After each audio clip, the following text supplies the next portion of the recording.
I didn't grow up until I was 23 years old. Dig that. I didn't grow up until I was 23 years old. I moved to Knoxville at 23.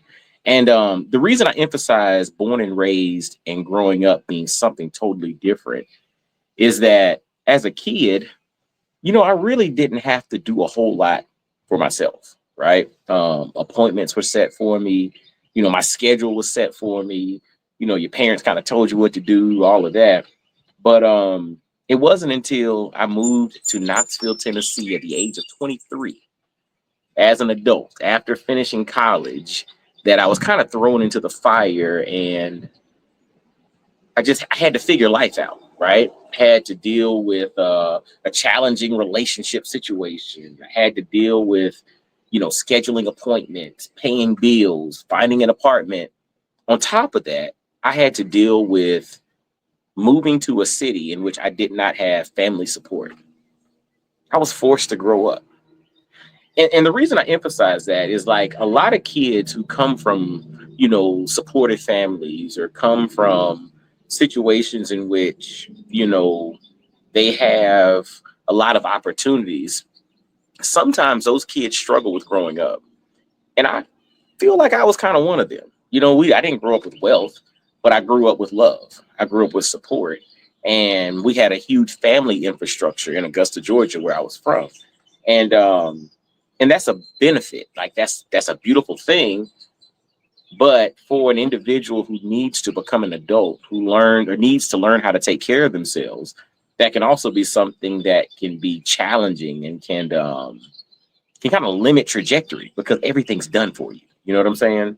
So I emphasize to a lot of folks that again, I was born and raised in Augusta, but I grew up in Knoxville, and I didn't move to Knoxville until I was 23. I want everybody to really think about the concept of growing up. You might be an adult, but do you think that you've actually grown up yet? Think about it. You might be an adult legally, but have you grown up yet? Have you overcome challenges? Have you been forced to, take matters into your own hands and kind of figure things out, to work through difficulty, to build relationships, to, establish your own, circle of influence that wasn't just kind of given to you by your family or friend group that you kind of were born into? Have you dealt with that?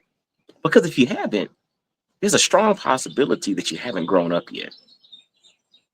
That's, it's interesting. When you look throughout history with most civilizations, most communities, most cultures, they're rites of passage programs for young men, right? You just go back through history and just kind of read it. Most cultures have some type of rites of passage program. And the point of that is to make young men go through stuff so that they can ultimately get to a point in which they can grow up. Because if you don't go through stuff, it's impossible for you to grow up because then you never have to, right? If you don't go through stuff, you don't grow up because you really don't have to. And but yeah, I just want y'all to think about that. Growing up, what does it mean to grow up? And I think one of the components of growing up really is you first off learning yourself, but then two, it's you building processes to handle challenges, to overcome challenges. And these are processes that are innate inside of you and are in alignment with who you are. But those are things that now become your SOPs or standard operating procedures as you move forward. And again, if you don't go through stuff, you don't get there. And if you don't go through stuff, it's very hard for you to grow up. And growing up means you establish processes that you can incorporate that come from you and your experiences that allow you to navigate through life as a fully functioning adult, right? And this is all part of really developing your mindset. Remember, your mindset is a five-fold process, right? It's your beliefs, your experiences, your relationships, how you view yourself, but then the stories you tell yourself, right? And all of those get honed in and developed through the growing up process. It's your man, Coach Mike D, the Mindset QB. I'm not your Mindset QB. I'm my Mindset QB. But I'm here to encourage, empower, and inspire you to become the quarterback of your mindset. Y'all be blessed, well, and wise. I'll holler at you. Peace.